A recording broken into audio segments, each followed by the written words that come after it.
Hello guys, welcome to Pipus lifestyle. এটা আমার চ্যানেলের ফার্স্ট মিনি ব্লগ। এই যে দেখো, আমি বাইরে বেরিয়েছি একটু, তখন ওই ৭টার মতো বাজে। এত পরিমাণ কুয়াশা পড়েছে বাইরে, দূর দূরে কিছু দেখাই যাচ্ছে না। আর আমি তো পুরো ঠান্ডায় জমে গেছি, পুরো বুড়িদের মতো সেজে বেরিয়ে গেছি। ঠান্ডাটা আগে গাইস, স্টাইল না। তো এই যে আমি সকাল সকাল উঠে গেছি, কারণ আমাকে স্কুল যেতে হবে। তো এখানে আমি একটু বিছানাটা গুছিয়ে নিচ্ছিলাম।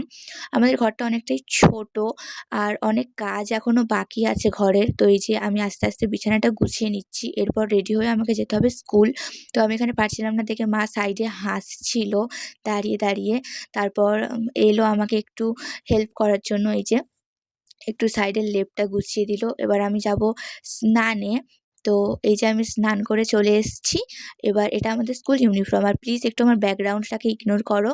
তো আমি এই যে তুড়ি মেরে রেডি হব, দেখো এখানে এই যে রেডি হয়ে গেছি। তো বাই বাই।